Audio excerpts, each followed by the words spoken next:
Class 10 कैसे हो आप सब? आई होप आप सब बहुत अच्छे हैं, मस्त हैं एंड सभी सेफ हैं। चलिए तो स्टार्ट करते हैं आपकी क्लास को। जैसे कि आप सबको पता है कि आपका केमिस्ट्री का चैप्टर चल रहा है रासायनिक अभिक्रियाएं एवं समीकरण।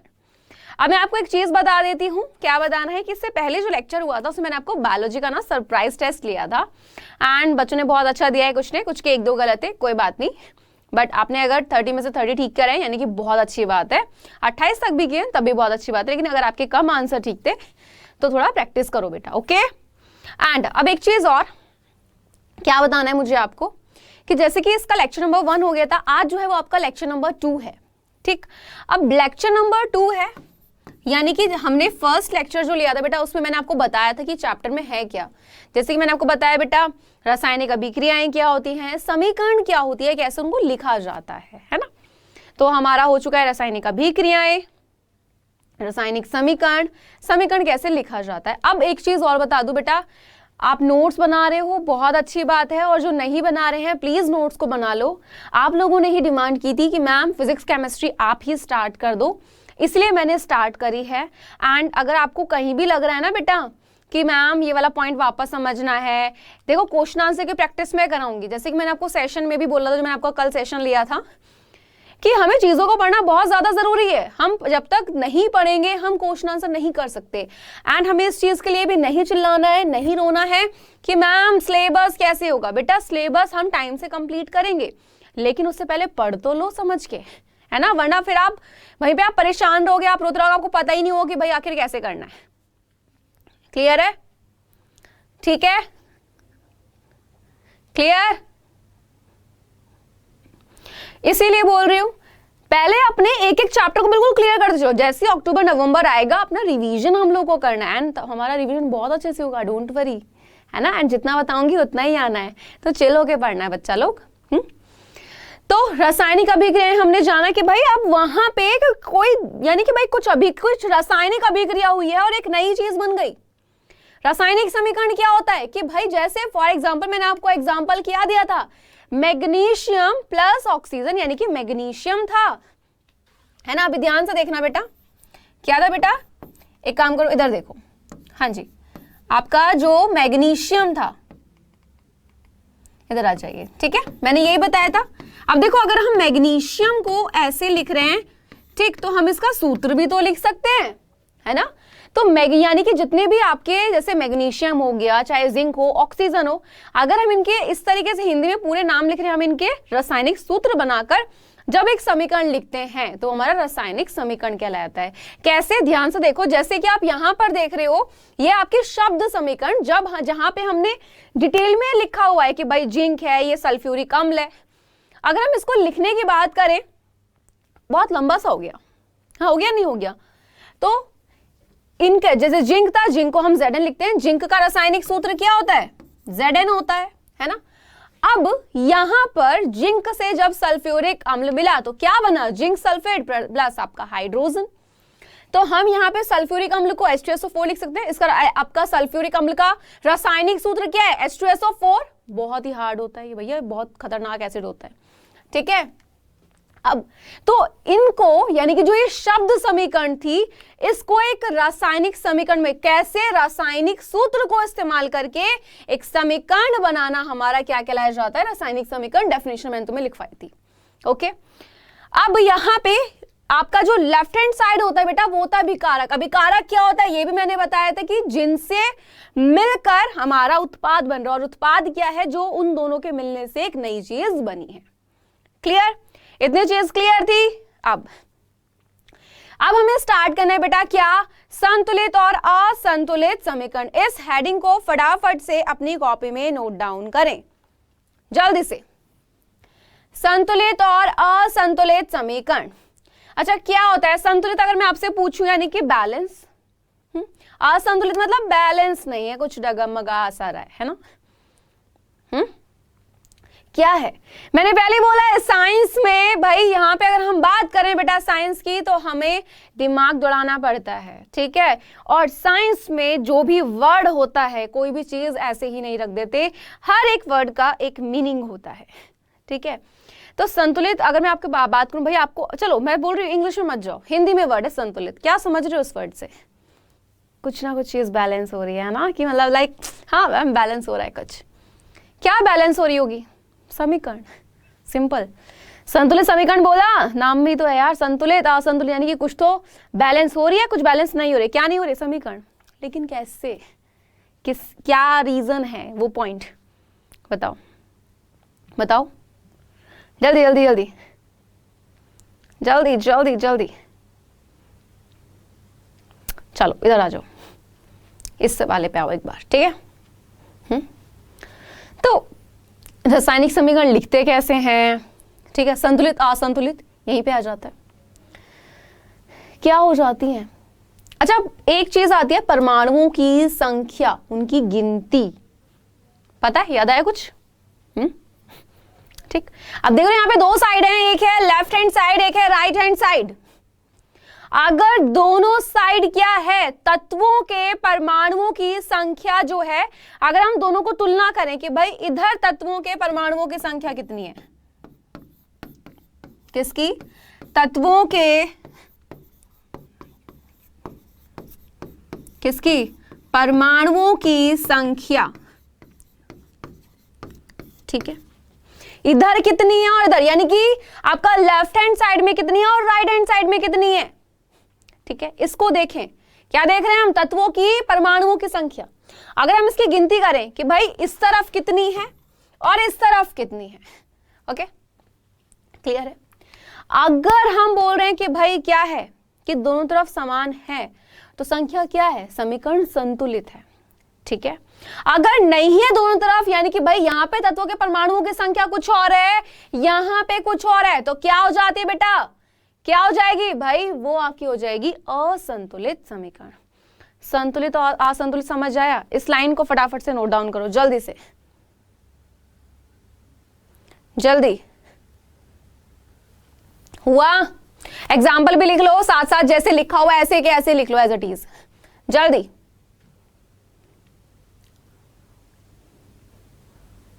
हो गया? चलो। अच्छा, 9th क्लास में ना आप एक चीज पढ़ते हो, क्या? द्रव्यमान के संरक्षण का नियम पढ़ते हो। क्या है वो नियम? क्या है कि भाई कोई भी अगर हमारी क्या होती है बेटा, रासायनिक अभिक्रिया हो रही है, तो जो द्रव्यमान है, ठीक है, ना तो निर्माण होता है ना ही उसका विनाश होता है। होता क्या है फिर? ठीक है, यानी कि हम कह सकते हैं कि भाई किसी भी रासायनिक अभिक्रिया के उत्पाद जो हैं, उनके जो तत्व होते हैं, उसका कुल द्रव्यमान किसके? अभिकारक तत्वों के कुल द्रव्यमान के क्या होता है? बराबर होता है। इस लाइन को एक बार लिख लो। क्या था द्रव्यमान संरक्षण? लाइन लिखोगे समझ आएगा, लिखो पहले लाइन। द्रव्यमान संरक्षण क्या बोला मैंने बेटा? 9th में पढ़ चुके हैं, है ना? क्या है वापस सुन लो कि भाई किसी रासायनिक अभिक्रिया में, ठीक है, यानी कि अगर हम बात करें जो द्रव्यमान होता है उसका ना तो निर्माण होता है ना ही विनाश होता है। यानी कि हम क्या बोले कि किसी भी रासायनिक अभिक्रिया के उत्पाद, क्या बोले? किसी भी रासायनिक अभिक्रिया के उत्पाद, ठीक, क्या बोला था अभी मैंने भाई? किसका उत्पाद क्या है इसके, यानी कि उत्पाद जो है, इसके जो तत्व है, यानी कि उत्पाद जो है उसके तत्व जो थे उनका कुल द्रव्यमान। ठीक, वापस सुनो, क्या बोला कि किसी भी रासायनिक अभिक्रिया के उत्पाद तत्वों का, उत्पाद क्या है? जो बेटा बनकर आया है। क्लियर? क्या बोला कि जो बनकर निकल रहा है वो हमारा उत्पाद होता है। ठीक है, तो उत्पाद तत्वों का क्या? द्रव्यमान। ठीक, क्या होता है? किसके? अभिकारक। और अभिकारक क्या है? जिनसे मिलकर उत्पाद बना है। ठीक, तो किसके? अभिकारक तत्वों, ये लाइन लिख लो भैया, अभिकारक तत्वों से क्या होता है बेटा? इसके कुल द्रव्यमान के बराबर होता है। यानी कि अभिकारक तत्वों के कुल द्रव्यमान के बराबर होता है। ओके है, क्लियर? तो अब हमारा द्रव्यमान संरक्षण क्या था कि भाई वापस सुन लो, इसको अच्छे से पढ़ लो। क्या था कि भाई रासायनिक अभिक्रिया में, किसी भी रासायनिक अभिक्रिया में जो हमारा द्रव्यमान होता है, यानी कि किसी भी रासायनिक अभिक्रिया में जो द्रव्यमान है, ना ही वो क्या होता है बेटा, उसका निर्माण होता है, ना ही उसका विनाश होता है। ठीक है, यानी कि अगर हम बोले तो क्या होता है कि रासायनिक अभिक्रिया के उत्पाद, यानी कि बेटा ये जो उत्पाद है हमारा, ये और इसके तत्वों का जो द्रव्यमान निकल कर आए, किसके, अभिकारक, यानी कि इसके जो तत्व हैं उनके द्रव्यमान के कुल क्या होता है बेटा, बराबर होता है। यानी कि अगर हम इसे और दूसरे शब्दों में बोलें तो क्या बोल सकते हैं कि रासायनिक अभिक्रिया से पहले और उसके बाद, यानी कि अभी दो चीजें मेरे पास है, सोचो मेरे पास दो चीजें हैं, मैंने कोई नई चीज नहीं बनाई, अब ये दो चीजें हैं मेरे पास, जब ये दोनों मिलेंगी तभी तो नई चीज बनेगी, है ना। यानी कि मिलने पर ही क्या होगा, रासायनिक क्रिया होगी। तो रासायनिक अभिक्रिया नहीं हुई अभी, ठीक है, उससे पहले और अब जब मिले, यानी कि जब रासायनिक क्रिया हो गई, उसके बाद जो नई चीज बनी है उस तत्व के परमाणुओं की संख्या क्या होती है, समान होती है। क्लियर है, क्लियर है? जल्दी से यस और नो, क्लियर? बिल्कुल। चलो अब एक चीज देखते हैं, ठीक है, एक चीज देखें, एग्जाम्पल देखेंगे, उससे पहले इसको फटाफट से डेफिनेशन को नोट डाउन कर लो, जल्दी जल्दी।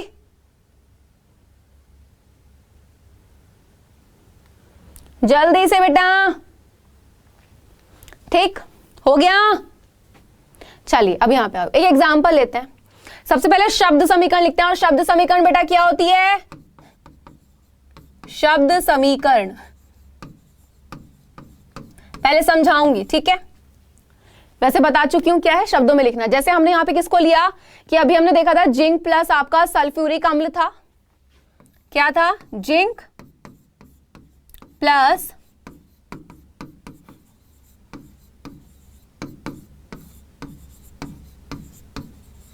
सल्फ्यूरिक अम्ल। शब्द समीकरण तो ऐसी होती है। अगर हम रासायनिक समीकरण बोलेंगे तो रासायनिक सूत्र इस्तेमाल करेंगे, है ना। क्या बन रहा है, zinc sulphate plus hydrogen, zinc sulphate plus hydrogen, ठीक है। अब बताओ जल्दी से, अब मैं पूछ रही हूं ये क्या है, क्या ये अभिकारक है, उत्पाद है? तो बिल्कुल, इनसे मिलकर बन रहा है तो ये है हमारा अभिकारक, ठीक। और जो मिलकर वहां पे जो बना है वो क्या है, उत्पाद है हमारा, ठीक। ये हमारी क्या आती है, शब्द समीकरण, शब्दों में लिखा। अब हम करेंगे इनका रासायनिक सूत्र का इस्तेमाल। क्या करेंगे, रासायनिक सूत्र का इस्तेमाल करेंगे। जिंक क्या होता है बेटा, Zn plus sulphuric acid, sulphuric अम्ल क्या हो जाता है, H2SO4,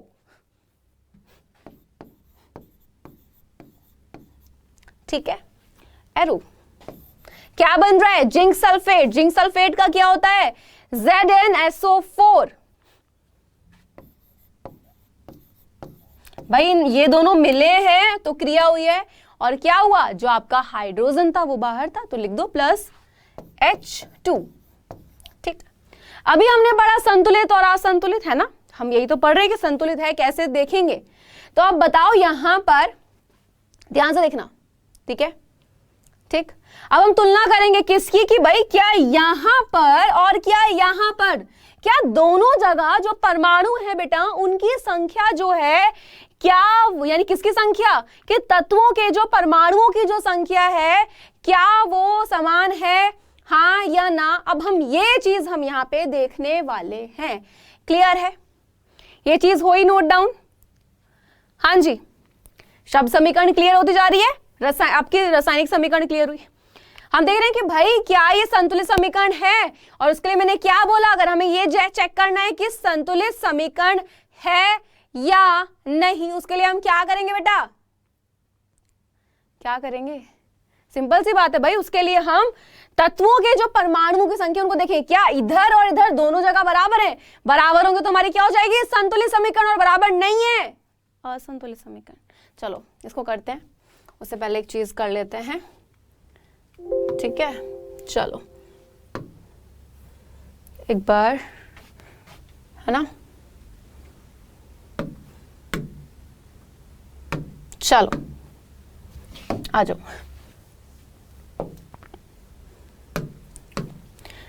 अभी हमने ये देखा, अब हम क्या करेंगे इनके तत्वों के परमाणु से। तो तत्व कौन कौन से हैं बेटा हमारे पास, कौन कौन से तत्व हैं, जल्दी से बताओ कौन कौन से तत्व हैं। हमारे पास है Zn यानी कि जिंक, और कौन सा है, ये सब थे हमारे पास। ठीक, क्लियर। एक तरफ हम क्या करेंगे बेटा, एक तरफ अभिकारक ये वाले लिखेंगे, आ जाओ। तो यहां पे क्या लिखेंगे, बीच में हम लिखेंगे कि अभिकारक में परमाणुओं की संख्या।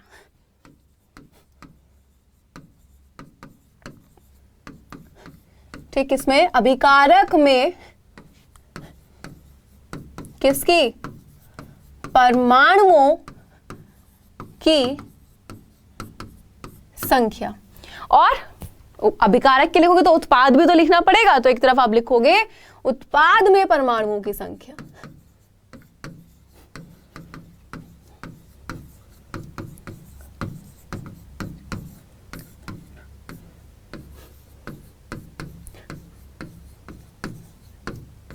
क्लियर। और अभिकारक वाला पार्ट हमारा कौन सा है बेटा, लेफ्ट हैंड साइड। तो हम यहां पे लिख सकते हैं क्या, लेफ्ट हैंड साइड, बिल्कुल लिख सकते हैं। ठीक, ये हमारा राइट हैंड साइड। चलो, तत्व कौन सा था बेटा यहां पे, Zn। कितना है परमाणुओं की संख्या, 1। ठीक, क्लियर। उत्पाद में भी कितना है भाई, 1 ही है। H पर आ जाओ। ठीक, यहां पर कितने हैं, 2। ओके, और अगर हम उत्पाद में भी देखें वहां भी कितने हैं, 2 हैं, तो लिख दो।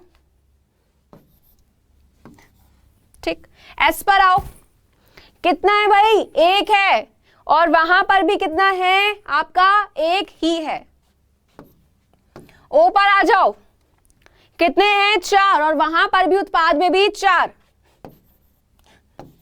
क्लियर, क्लियर, यस और नो।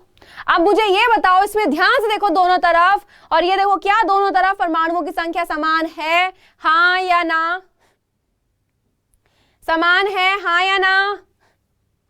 जल्द देखो बेटा, यहां पे ये हमारा अभिकारक था, ये हमारा उत्पाद है। हमने बोला अभिकारक में अगर तत्वों के परमाणु की संख्या उत्पाद के किसके तत्वों के परमाणु की संख्या के समान है, दोनों जगह संख्या समान है, तो समीकरण कैसी है, संतुलित। और अगर हम देख रहे हैं कि भाई अभिकारक में तत्वों जो थे उनके परमाणुओं की संख्या और साथ ही साथ उत्पाद में दोनों में समान है, तो समीकरण कैसी हुई, क्या वो संतुलित हुई या वो असंतुलित हुई। जल्दी, तो ये कैसी समीकरण हो गई, तो बेटा ये समीकरण जो हो गई हमारी कौन सी, संतुलित समीकरण। क्लियर है, ठीक है, यस और नो। फटाफट से इसको नोट डाउन, ये वाला एग्जाम्पल, ठीक है, ये वाला एग्जाम्पल लो जल्दी, और इसको लिखो। ठीक है, चलो। और अगर यहां पे बेटा फॉर एग्जांपल यहां पे 2 है, क्या पता यहां पे 4 होता तो समीकरण संतुलित नहीं होती। अब हम देख रहे हैं इधर भी उधर दोनों तरफ समान है, तो कैसी है, संतुलित समीकरण है।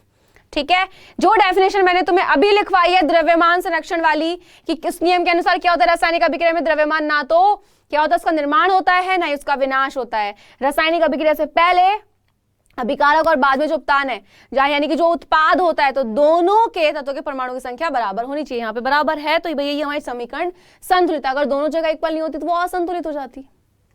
ठीक है, क्लियर, बढ़िया तरीके से। चलिए अब एक एग्जाम्पल देखो ध्यान से। एक समीकरण थी बेटा यहाँ पर ये, अब इसमें मुझे देखकर ये बताओ, बस इतना सा बता दो, क्या ये समीकरण संतुलित है या असंतुलित है। जल्दी बताओ देखकर, क्या ये संतुलित है या ये असंतुलित है। जल्दी से, जल्दी।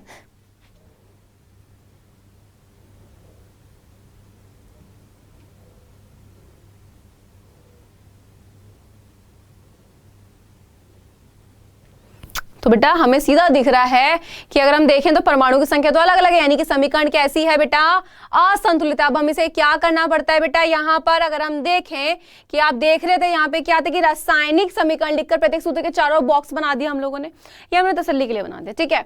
अब हम देख रहे हैं कि भाई परमाणु की संख्या निकाली दोनों में, तो यहाँ पे ये है, यहाँ पे ये है, यानी कि अलग अलग थी, है ना, असंतुलित थी। अब इसको हम क्या करेंगे, संतुलित करेंगे।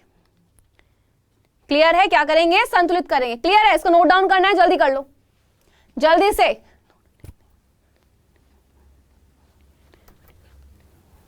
ठीक है, अब यहां पे असंतुलित तो संतुलित करना है भाई। इसको क्या कर रहे हैं कि सबसे अधिक परमाणु वाले तत्व को अभिकारक या उत्पाद की साइड क्या करते हैं, अनुचित गुणांक लगाकर इसको संतुलित करेंगे हम लोग। ठीक है, ध्यान से देखो इधर।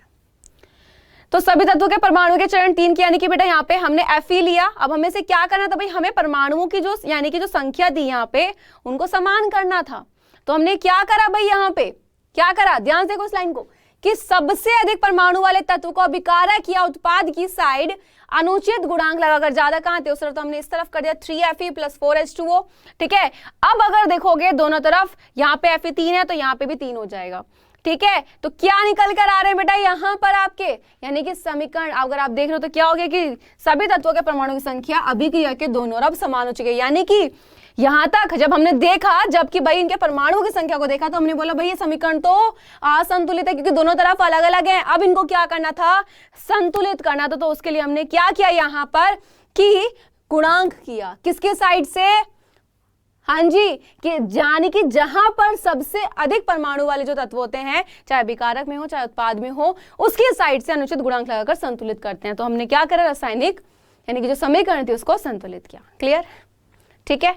आज के लिए इतना ही, कुछ और अभी आपको प्रैक्टिस करानी है मुझे कि रासायनिक अभिक्रिया को, सॉरी बेटा, कि आपकी जो समीकरणें होती हैं उनको कैसे संतुलित करेंगे, इसकी प्रैक्टिस हम लोग करेंगे।